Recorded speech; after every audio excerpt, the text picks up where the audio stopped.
Hello, YouTube. How are you all doing? Welcome to the Cafe Hangout.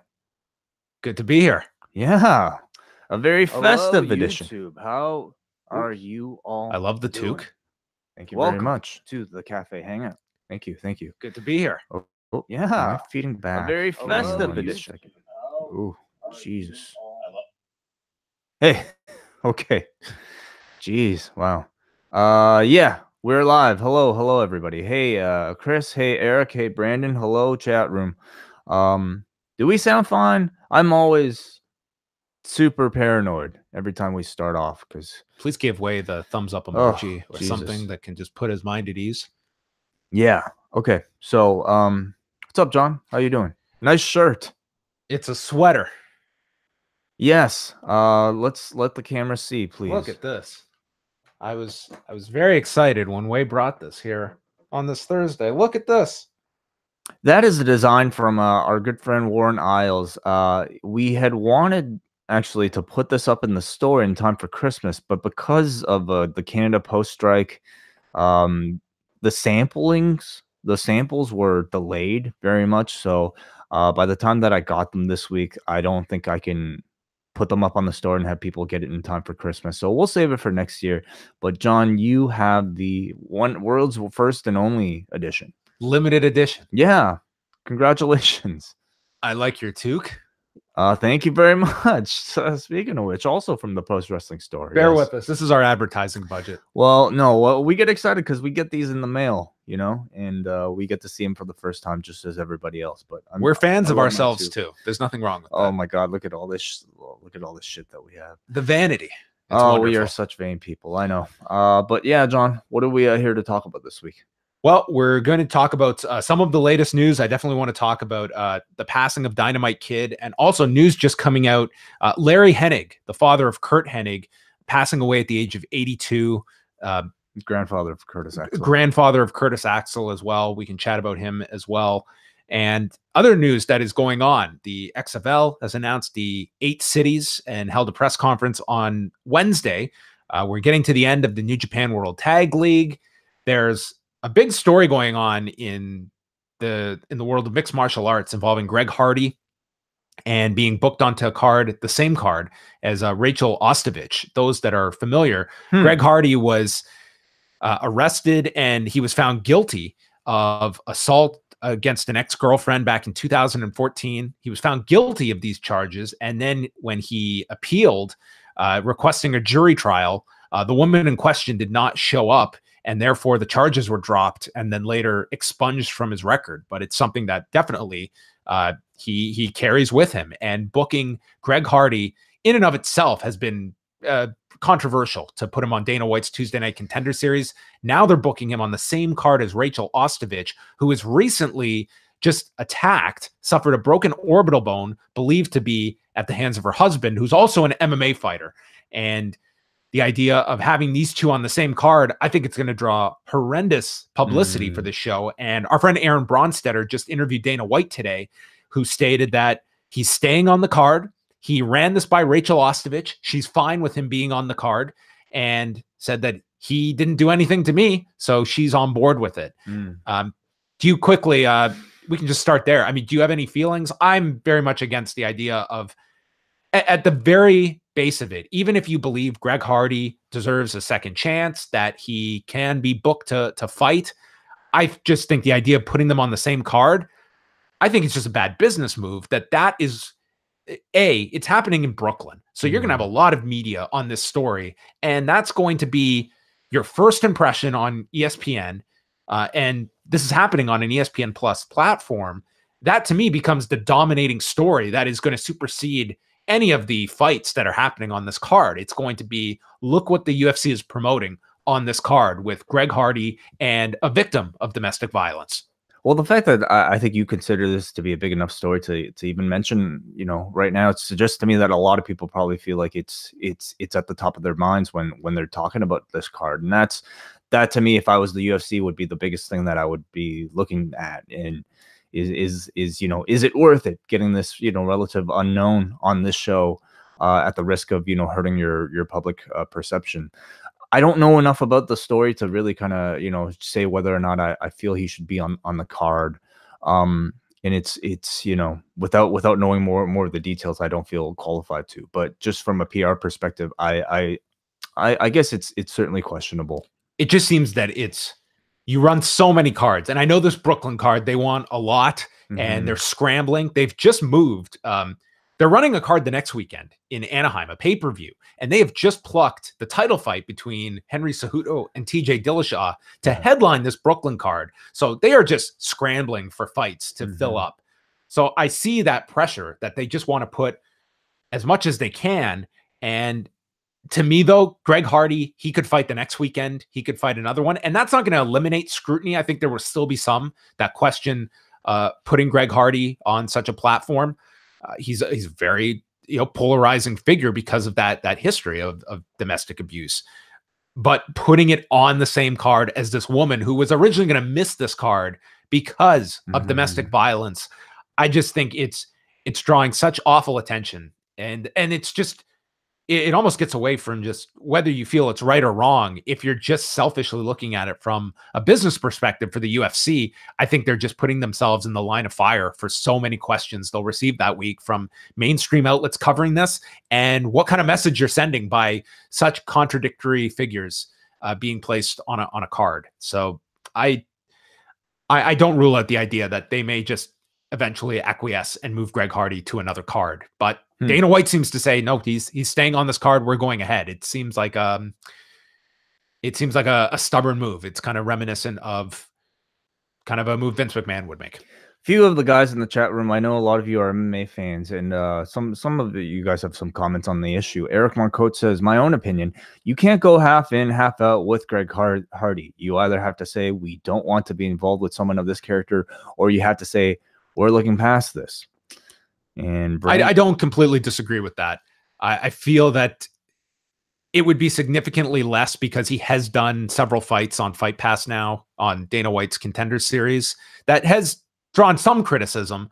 I just think it would be significantly less if you didn't have Rachael Ostovich on the same card. I think you're just amplifying it and you're calling attention to it, as opposed to being able to say, hey, we're trying to give this guy a second chance, and whatever you want to use to defend the guy for trying to make a living. But I just think that the general public is not going to decipher the two when you've got just such a contradiction on one fight card. But I mean, there's a lot of merit to Eric's point about they are opting to promote Greg Hardy, and they're now in the Greg Hardy business, and that baggage comes with it, and they knew that.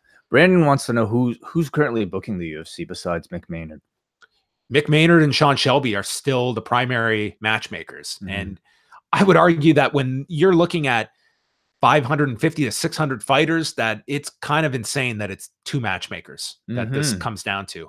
I know Hunter Campbell, who is one of their main lawyers, sometimes will also get involved in some of different contract negotiations and making fights and stuff like that. But the two official matchmakers are still Mick Maynard and Sean Shelby since Joe Silva left. Brandon D says, I think if she doesn't have a problem with it, her opinion is the only one that matters if they're giving this guy a shot. I don't think that, again, I'm just stating, like, what message does this send? Rachael Ostovich, is she also in a position to be saying, no, I don't want him on this card? If she's fine with it, good for her. That's fine. But I think that you're crazy if you don't think this is going to be a major story leading into this card. That I don't think that's the attention they want, that they are bringing upon themselves. Yeah. Or do you think that in some level they're afraid of the backlash that they would receive for taking him off of the card when, if somebody like Rachael Ostovich saying that she's okay with it? I don't see backlash to that decision, but I think overall they're going to have to get used to this if they're going to promote Greg Hardy, because if it's not this, I mean, there are numerous other issues that it's going to get raised when this guy's fighting. Like, he is a figure that is going to turn off a lot of people that will maybe not want to watch a card because he's part of it. And that can get down to a deeper discussion. Like, what is the level of redemption that society has for somebody? Do they feel, I mean, no, there's no one way to handle these things. And whether you want to look at someone that is coming off of sexual allegations, whether someone's coming off domestic violence allegations, in the case of Hulk Hogan, a racist rant, what is the acceptable amount of time before someone is able to be assimilated into a specific industry? Because it's not just going to be one conclusion the public is going to make. It's going to be divided. And you, as a promoter, I think have to make the choice that is going to sit right with the most amount of people. There are going to be ones who will never want to watch Hulk Hogan be a part of a WWE broadcast. There are people that will never want to see a Louis C.K. do a stand-up show, and he's going through that at the moment. And there are people that will never want to watch Greg Hardy specifically fighting. That I think that is another element to this. This is not him going out and playing football. It's him as a heavyweight with enormous power that I think you can't help but have those images in your head. And the images are out there of what he did to this woman. And it's, I just think the optics are very difficult on this one. But the other side of it is that, hey, the charges were dropped. It was several years ago. Does this man not have a right to go out and earn a living? I'm going to throw the link out there for anybody who wants to join our Hangouts. A lot of you guys seem to have opinions on this, so feel free if you want to join us via video cam or microphone. Just make sure you have a headset. I was informed last week that some of the issues we've been having might be due to people trying to access the link on iOS. You might have difficulty doing that. I believe you need the Google Hangouts app. Even then, it might be a little bit finicky, but I recommend getting onto a desktop computer or a laptop and trying to join in that way if you want to. Yeah, I'd love to hear from anyone that wants to call in and chat about any of the news this week. Let's talk a bit about the Dynamite Kid, because I wrote quite a bit about it on Wednesday. Thank you. Wai helped me a lot with that as well, that article. Barely. But we haven't heard your thoughts, Wai, on the Dynamite Kid. First of all, your introduction to the Dynamite Kid. I mean, his era was, before I was watching. All my viewing of the Dynamite Kid came pretty much when I started watching wrestling in 1992, which was like a month after his last match before that one-off in 96. Yep. But it's largely been all through videotape and going back and watching his work. Me as well. I mean, for me, I wasn't around when he was in WWE. And as well, even like a lot of his Japanese stuff, I wouldn't have gotten into until he was fully out of the scene. So I actually, the first time I had heard of him was as part of the Law, when the Law was promoting Pure Dynamite. So I think I got to know probably, a lot of the more unsavory aspects of his character before I even got to see any of his wrestling work. Obviously kind of digging into it, you look into the amount of influence this man has had on so many of the wrestlers that we ended up watching in our generation, like your Chris Benoit's, or like the people that Benoit would have influenced, directly. I would trace back to the influence of the Dynamite Kid. And it's uncanny to watch those two. And I mean, Chris Benoit was like a replica, and that was his goal. But then you also talk about like your Jamie Nobles and your Davey Richards, and you see the influence that kind of like trickled down all the way from Dynamite. Yep. So there's no, I thought you put it perfectly, in what you wrote. There's no kind of like, there's no one avenue to view this guy. Well, I think that you have to, in order to assess him, you have to look at all elements. I don't think you can divorce one from the other. His wrestling is just like really kind of, his career was amazing, but everything beyond that is like, he's another one of those, like, I feel Chris Benoit. There's so many cases in professional wrestling. We just talked about, this Greg Hardy situation where like, as a performer, people are one thing, but your personal life, when we talk about a man's death, we can't ignore any of those things. Yeah, it's people are not always simple legacies to break down and assess. You have to ask yourself sometimes a lot of hard questions about certain performers, and does someone's skill set in one particular realm supersede what they do in their personal life? I don't think it does. I think that ultimately, when you look at someone's legacy, I think it's kind of the opinions that are left upon people. That Tom Billington is someone that is, I mean, it's a life that I think was you just look at so many different, like this man was even in the extreme world of professional wrestling and stories you hear, to me, like a separate case above and beyond. Like there are some horrifying stories involving this man, involving his first wife that she has documented, involving other wrestlers, that it goes way beyond just pranks or ribbing, that I think undersells what this guy was doing to people, like causing great harm to individuals and having a sadistic nature about it. He had many, many enemies, but on Wednesday, I mean, clearly his influence in the ring was enormous. And I Yeah. think that there's a whole generation, maybe multiple generations, that drew a lot from Tom Billington, whether directly or indirectly. Mhm. A few people in the chat room are asking, do you think that he would get any tribute in on the WWE, whether in the form of Raw, or I would extend that to like a web, He already piece? did on NXT. On Oh, Wednesday night, okay. they already had a graphic and a lower third announcing his Gotcha. passing. Beyond I that, anything? I don't think they're going to go in depth with anything. I don't think he'll get a video feature on Mhm. Monday. I feel they'll do a graphic at the beginning.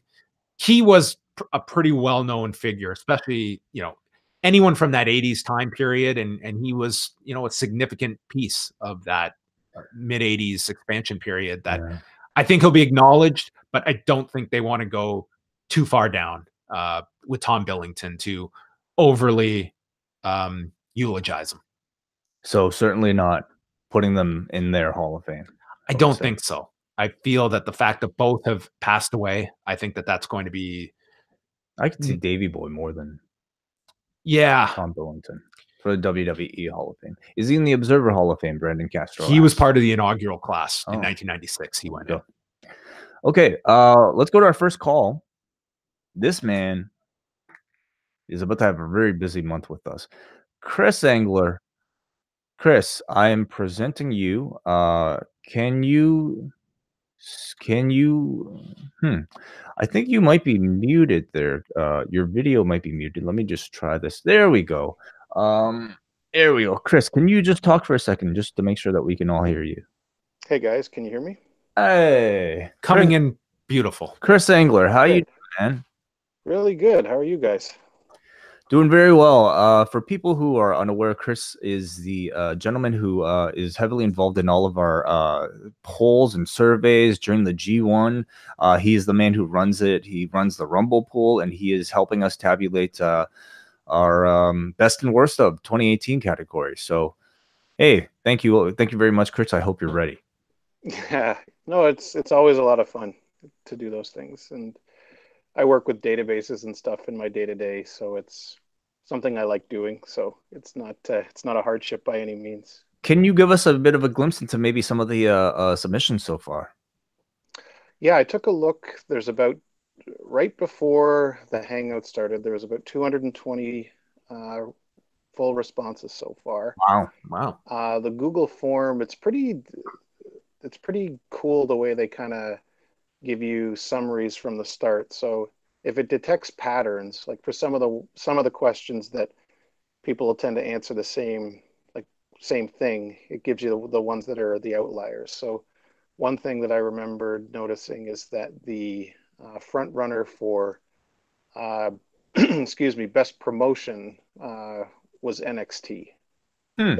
It has about half the votes so far of the Wow. assuming everyone voted. Some of the other ones are kind of all over the place, like match of the year and favorite episode and things like that. But and the other one that stood out to me was it looks like if trends continue, Becky Lynch is probably a shoe-in for the listener's choice for female wrestler of the year. Probably not a big surprise. No surprise. No surprise there. Well, what did you want to chat about, Chris? I wanted to give some poll updates there, or some of the updates there. So you kind of already did that. Yeah, I appreciate your thoughts on Dynamite Kid. He was always somebody like he was instrumental when I got into wrestling. Like the British Bulldogs were my favorite tag team and the favorite tag team of most of my friends in middle school. So he was definitely somebody that I held in high regard. And it's always tough when you hear about the dark side of some of your heroes, particularly childhood heroes. But I think it's important to a certain extent that when you're looking back on people, to separate people's work from who they are outside of their work. Because who of any of us would look pristine if our whole lives were up on display? And that's not to excuse any of the egregious things that a guy like Tom Billington did, but I think there's a value to, when you're looking back on someone, not to excuse what they did, but to still be able to enjoy and celebrate their body of work. Yeah, and I think people can do that. I think people can separate the man from the performer. I don't begrudge anyone that goes back and enjoys Tom Billington matches, but I think that when someone passes on, I think that it is a duty for those that are going to document their life that you have to put all of it out there. It can't just be that we throw out the bad and just present, a glowing portrait. That wouldn't be fair to the story of that particular individual. And this was a guy that to himself put himself out there in his own book. He does not come off well in his own book. He, not to say he included every particular story and what went down in his life, a very troubled life, but I think it's quite the glimpse into the very dark side of professional wrestling that he had really no qualms about sharing. His amount of drug use that he did not skirt around, and his overall demeanor towards people. Like, this comes across as a man that had very few friends in the industry, had a very short list of men that he respected, that he wrestled with, that he worked with, and generally had a pretty dismal view of those around him and inflicting harm upon them for his own enjoyment. He didn't really dance around that.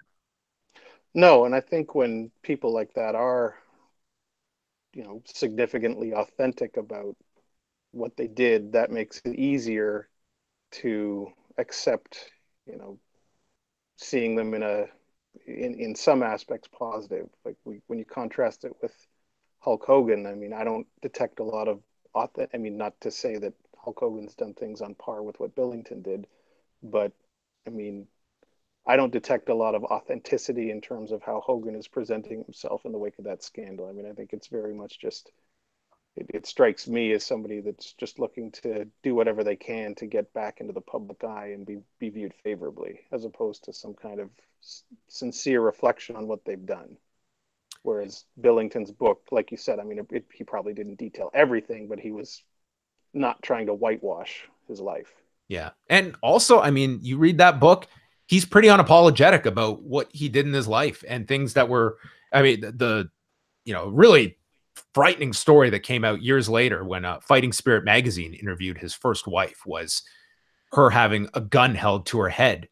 And he was asked about this, and his defense, it was not this act of apology. It was, well, the gun wasn't loaded. That was his, defense of this. And it was, the guy didn't deny it. He accepted it, but that was his defense, and that's kind of a glimpse into what his mindset was. So, again, a very, very complicated figure to look back on, and I think it's okay to have many different viewpoints on how you view somebody, and sometimes it's a dance you do that is the art you enjoy versus the reality when the lights go off, and who this person is in between all of these, public forums that they perform in. I think when you see somebody making an excuse like that, that just confirms that you're dealing with a broken individual. You're not dealing with somebody that's entirely rational. And again, it's not an excuse, but you know what you're getting when you get that kind of explanation. Yep. It's a very interesting philosophy to look at how he, specific to his wrestling career, that here was a guy that went all out in order to be the best at his industry. And he understood he was mortgaging his body probably earlier than he thought it would give out on him. But by 33, he was done. And before he was 40, he was in a wheelchair. And you go back and watch his matches and how hard he went, and diving headbutts to the floor where he was just punishing his knees, and wrecked his back by 1986 and should have been done by 1986 and still continued to wrestle beyond that with the WWF, with Stampede, with All Japan. He was a guy that he put his body through a meat grinder by the time he was 33 years old. And I think on the back end, I mean, that's kind of, you look at his book and he professes that he has no regrets about any of it, but he paid an enormous physical toll for what was a relatively short window that he had in professional wrestling from 19, he had a 15-year career and he was done. I still remember, maybe to end on something a little more positive, I still remember so clearly coming to school. I believe I was in grade 9, the Monday morning after seeing on Afternoon Wrestling the Hart Foundation beat the Bulldogs for the titles. And my friends and I were just, like just really mad that they lost, but B, like incredulous at the fact that we saw a title change on Saturday, on like Sunday Afternoon Wrestling. It was just like I remember exactly where I was when having those conversations. And so he was, for me, he there are some good memories associated with him too. Well, Chris, thanks so much for the call. We appreciate all your help with the year-end awards, and I know we'll be chatting with you in the near future. Yep, and Merry Christmas, you guys. Thank you. Merry Christmas to you Thanks as a lot, well, Chris.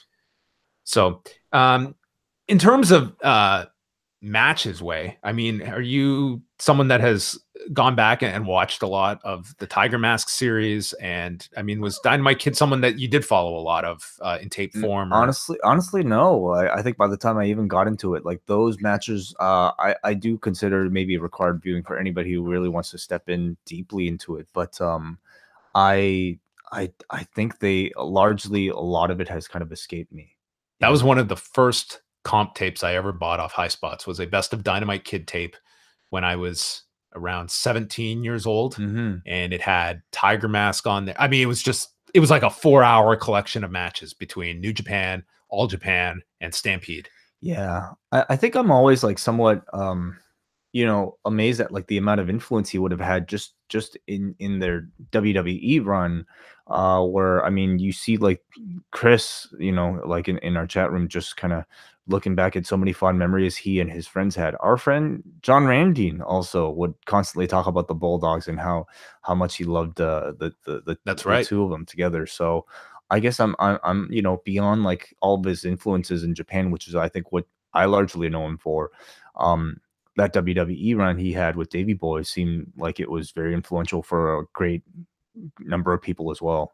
I think you can also look at one thing that, I mean, there's the one side that you can look at that style that, I mean, Dynamite Kid is an extreme example of the style, but that is much closer to what modern day wrestling is. That style that has essentially been adopted and in some cases even built upon. And that's kind of scary when you see the end result of one case. And again, Billington's an extreme one that, I mean, there were a lot of factors to why he ended up the way he did, but it is concerning at the same time of what the body is capable of. I will say that his enormous steroid abuse, I do feel that's something that is curtailed now, that the pressure Tom Billington had from a guy that when he was about 16 years old was 165 pounds and couldn't get above 180 natural. He got his way up to 225 on steroids. That I don't think that same kind of pressure is there on performers today. That if you are, I think that there still is an inherent pressure on size, but not to the degree of even 10 years ago. Certainly. And that's a positive. Yeah, I feel like by this era, I would hope that, so many of stories of these stories have come out, including, I'm sure Dynamite's book being a front runner for, of what not to do or not how to spend your career for so many of these current generation wrestlers that they would. It's essential reading for that. I think that's a book that's as much, it's fine if you're a fan that wants to learn about a really dark element of the industry, but of people that want to become wrestlers. I think it's a pretty solid cautionary tale from somebody that is an example of somebody who, yes, extremely influential, but hopefully influential through that book of what to avoid. Yeah. It seems like what the consequences are at the end of it. I mean, it seems like wrestling's history is filled with cautionary tales. And I mean, just kind of knowing what we know about the current crop of wrestlers who aren't doing the drugs and are hopefully staying very clean in terms of their body. I would hope that they would take the elements that were so great about this man's life and career and discard the ones that weren't so great. Yeah, one thing I want to mention I didn't get to in my article is that Pure Dynamite, which again, it came out in the fall of 1999. I think it was out within a month of. Oh, there it is. Yes, yeah, it's been sitting there this whole time. Look at this. It's even signed. Wow, I have a stack of these actually. Is that if you've seen when High Spots did their special on Dynamite Kid, you can see the Kickstarter preview on YouTube. I think they've actually made the entire 3.5 interview free up on YouTube that you can watch with Dynamite Kid. This guy is not a very, he's not a great interview.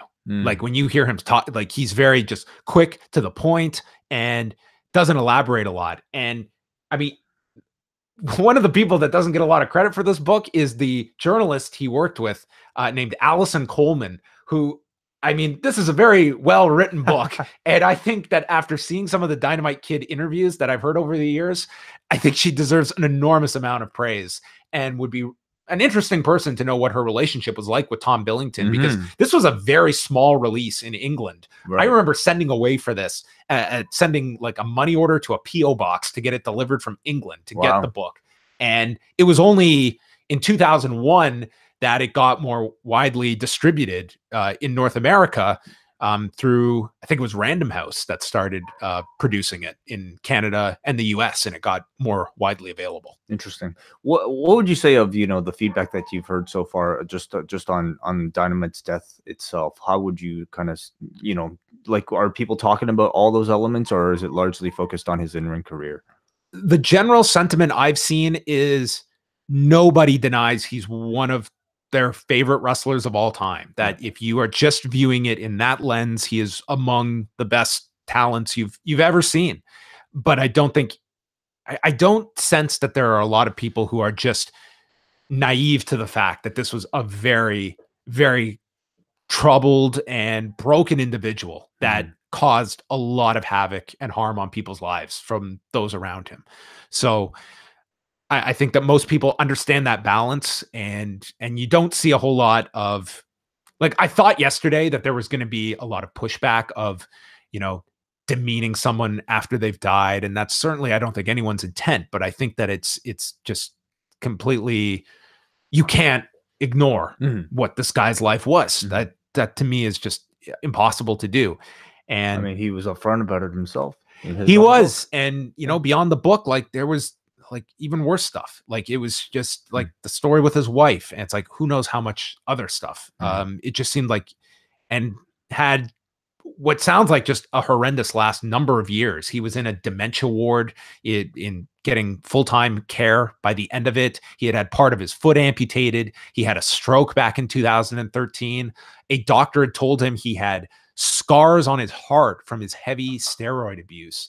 And he was just somebody that, I mean, it is a very sad parallel with Chris Benoit, who was, somebody that, these are two guys that I think pushed their limits well beyond the limit that any performer should be. Chris Benoit, the story was that the year when he had his neck surgery, he did not get off steroids that year. Like you would think you're off the road, you're off TV, that you cycle off, and he just stayed and didn't cycle off. And it was just, he just seemed like he was a very everything to the extreme kind of individual. And I think that those two are two tragic tales in professional wrestling. As much as you can marvel at their skills, I think they're looked at as, tragic tales. And I think that really supersedes any great professional wrestling match that they had. But that's kind of been the feedback. I know Bret Hart put out a statement calling Dynamite Kid the best pound for pound wrestler he's ever seen. His daughter, Bronwyn, put out a really nice statement about getting to see him for the first time in like 15 years back in like 2009, 2010, and said that she's aware of the people that had very negative opinions of her father, but said she never saw that side of him, but also was not very close. Like Dynamite Kid in 1991, his marriage falls apart. His wife, Michelle, is pregnant with their third child. And his story was he leaves $30,000 there. And his wife was prepared to kill herself and her kids just to get away from the man. That's how bad it was, and ended up getting a one-way ticket for him to send him back to England. And that was kind of his departure from the family until, I guess, reconnecting with his children years later. It's a very, very just sad life that it was for this individual. So anyway, that is the Dynamite Kid, which we have our story up on the site if you want to go check that out. As well, the WWE the XFL held a press conference just the other day to announce their 8 teams that were had been leaked out already.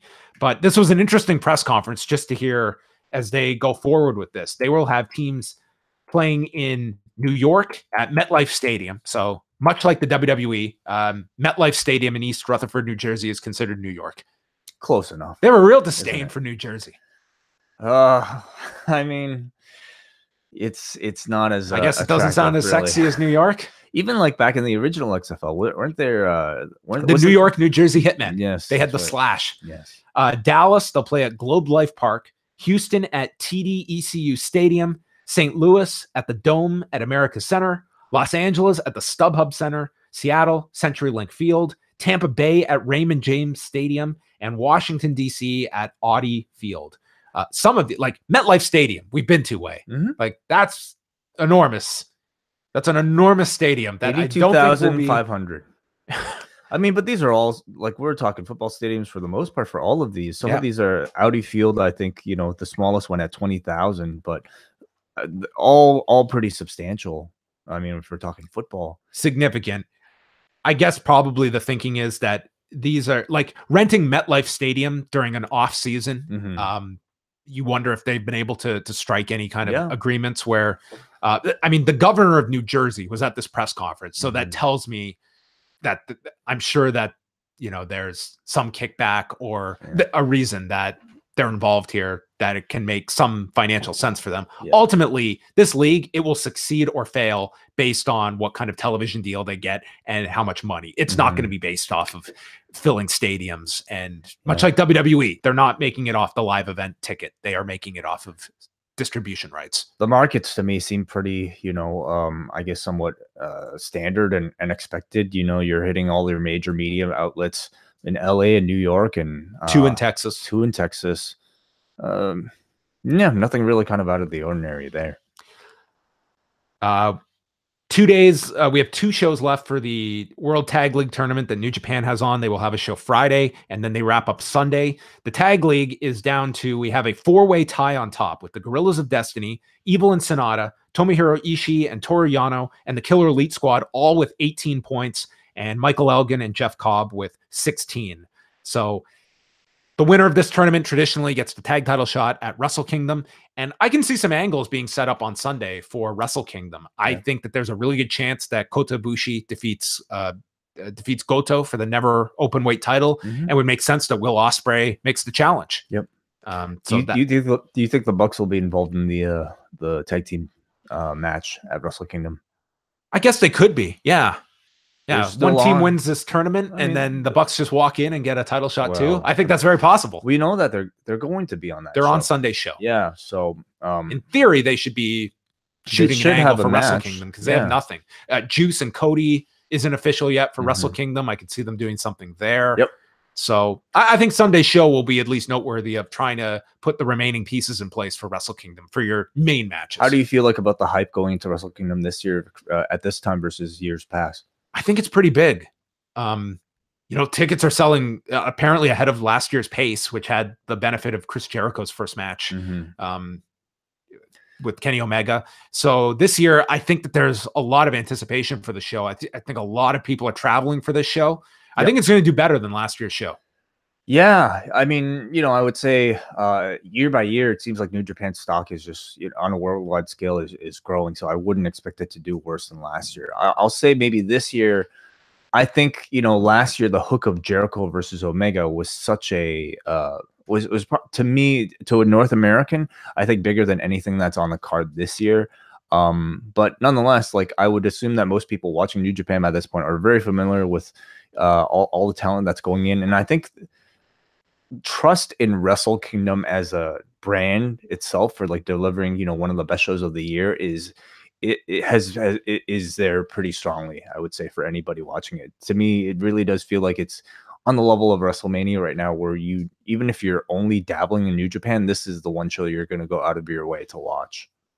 And there was an interesting story in today's Observer from Dave Meltzer that among the people they have their eye on is Kushida, who is the current junior heavyweight champion, whose contract is up with New Japan at the end of January. Yeah, among the people that WWE has their eye on. Yeah. Yes, WWE. I mean, I find that really interesting. You know, like of all the talent that's available in Japan, I actually would put Kushida up at the top. Like, I'd love to see him in the WWE. We know he, like, you've spoken English with him, so like you've kind of been able to gauge his level of English speaking ability.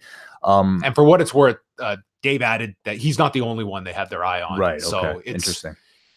Well, I mean, do you okay, let's just kind of play this through. Where do you see Kushida fitting in the WWE landscape? I think he would go through NXT. I think that's pretty much likely. Now, on the main roster, he is at this point somewhat undersized compared to, you know, like even compared to New Japan talent. So how would he fare in the main roster? I think I think, like, imagine that main event mix on SmackDown.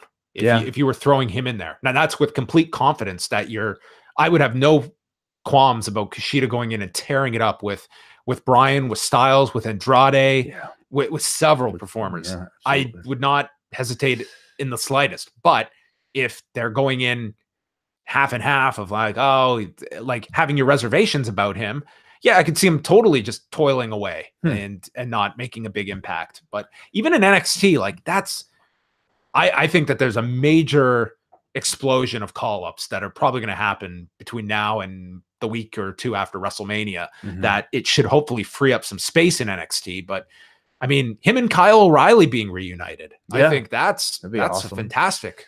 But just to think of putting Kushida in the mix with any of those guys down there, him and Matt Riddle, him and Keith Lee, you know, it's like crazy. It'll be, it could be really great. So, I mean, at the same time, like, how do you think that New Japan will take this threat of potentially losing one of their top juniors? Do you think that they would do anything different with him?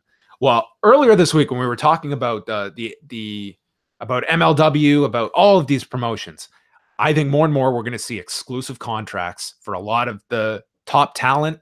And in the case of New Japan, I think they're going to need to be locking these guys up to longer term deals and not having them coincide so closely to your big show that, you know, January, you're able to scoop up. And I know with some of them they have adjusted this, but I feel like your core guys, you want to lock up long term. And that's not just for New Japan, that's for others as well, that you have that kind of protection. And I think 2 years from now, the idea of top flight talent being able to work several different promotions of note and on different televisions, I think that may be going by the wayside. Yeah, where exclusive contracts are going to be what these promoters are going to push for. And is there going to be any pushback from talent, or are they just going to sign? It's going to cost them to sign exclusive, but I think the promoters are going to need to be looking at that. In the case of Kushida, I feel like it's for him, it's probably, you know, more so for my questions are creatively, where does he go? Because, you know, he can stay a junior heavyweight all he wants, but like the next challenge for him as a creative, as an artist, is it to stay in that junior heavyweight division, or is it to go up to the WWE, or do you try to bug New Japan to push yourself as a heavyweight at that point? Do you realize that there's a potential that we could be watching Kenta versus Kushida on 205 Live? Of course it is. Yeah, that's what I'm afraid of. That's the worst thing. You know, I look at somebody like Akira Tozawa as like incredibly like talented. Cedric Alexander, Mustafa Ali, that show is loaded. Yeah, charismatic too. You know, these are guys that can promo as well. And unfortunately, they're still caught in this island. And that's kind of like, you know, I don't even want to call it the worst case scenario, because at the very least they're probably making money, you know, and doing pretty well for themselves. But I wouldn't want to see Kushida on 205 Live. And that, I mean, this isn't a direct comparison, but I think that is the fear of what's going on in the UK scene at the moment, is the WWE stockpiling talent. And I know that those that are with NXT UK, they're just, hey, the scene is great here. This is great for the performers, and stop being so alarmist. And maybe history will prove them to be right. But the concern is that you stockpile all this talent. It's like, you're putting them on a different 205 Live. Is Kenta doing anything of note on 205 Live? And conversely, is Noah suffering because Kenta is not over there? So when you're signing all this talent and you're drying up other places that talent could be utilized better elsewhere, the question comes down to financially as well. Yeah. I'm sure Kenta is not complaining about what he's making at the moment, but is he creatively satisfied? I think that would be an easy question to answer at this time in his career. We don't know, though. We don't know. Because, like, what's the alternative? Let's say he stays at Noah. Then what does he do? How far does he move there? Right? I think he'd be a really intriguing commodity on the U.S. open market today if he were ever to leave. Maybe I don't think he'd have trouble booking himself now that he's over in the U.S. With other promotions today. That he would. This guy is not earning top level money in WWE. Right. On that note, Shinjiro Otani was just announced. Yes, I want to end with this. He has been added to the collective. He's going to be working a Game Changer show, which I guess will either be Spring Break or the Bloodsport show. I would imagine Spring Break, but they haven't stated that. He's going to do AI Wrestling, which is April 4th at midnight, and Nova Pro Wrestling on the Saturday, April 6th at noon.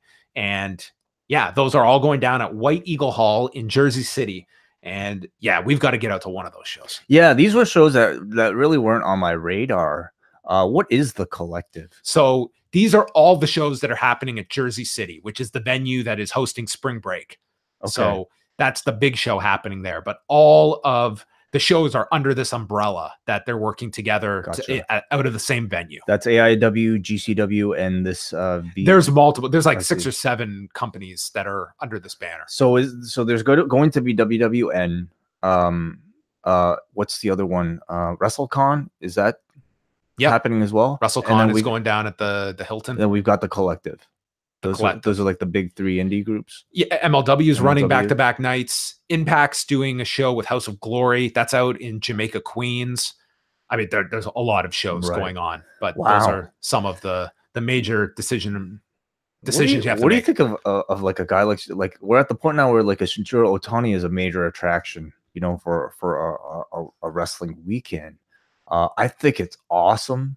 I think it's amazing. I think the draw is just getting to see somebody that you've read about, that you've watched for so many years, getting to see that person live. That's the draw, much like Sasuke last year. No one was coming to Spring Break to see this guy turn back the clock to 1994. They were just coming to see this guy in the flesh. And I think the same is with Otani. You're not going to get the Otani of 99, but I would love to go see Shinjiro Otani. Yeah, same with Onita appearing at Spring Break. That's on probably the same day. To be honest, I think Jun Akiyama is missing the boat, but he's coming over for these All Japan tryouts in California in March. It's like, dude, him doing a show over WrestleMania weekend, guy's finally coming to the US. He's never been over here, and he's going to do a small show in California. I wonder what the threshold is and what it takes for, like, you know, people to actually see somebody on the level of like a major attraction versus like, because like we see like Marufuji on Impact and it doesn't really matter at all. Could you attract the same audience if he had done one of these indie shows? I don't know. Some guys seem incredibly special, other guys don't. It does. There is something to the setting that they are coming into. Yeah. And I don't know what it is, but you're right. With Impact, there is something there that is missing.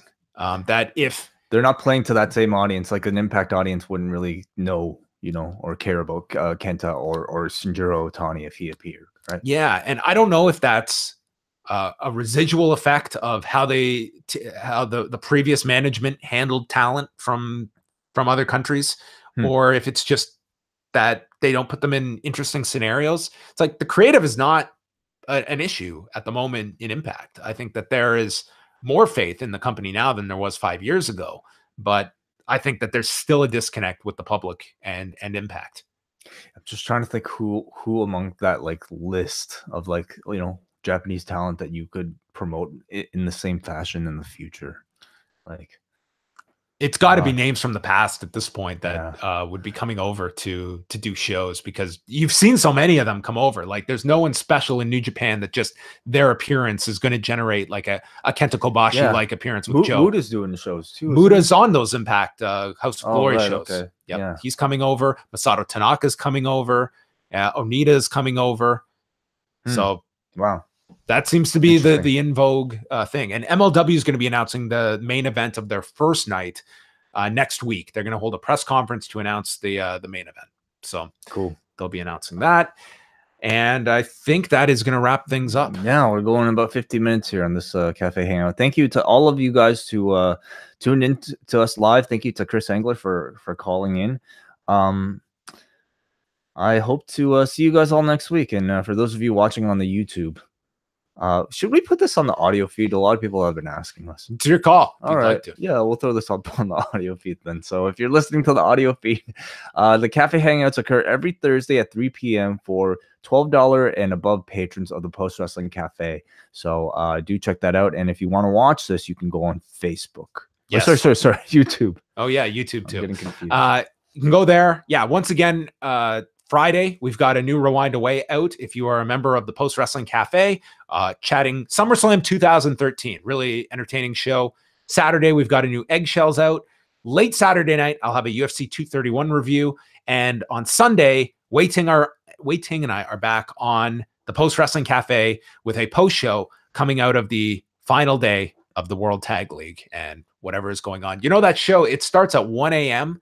It's gonna start right after UFC, which I'm gonna record a show, but I'm kind of tempted to just watch it. I don't think you'll make it, dude. I don't think I will either. You're not gonna make it to that main event. No, I'll tell you though, watching an event at 1 a.m. is way easier than a early Sunday morning. It's true for me, at least. But John and I will probably record that show somewhere early, late morning on Sunday. Yeah, it'll be up in the afternoon. The show.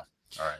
All right. Thanks everyone for listening, watching. We'll speak with you. But by the way, did you know Brandon from New Jersey is in this chat room right now?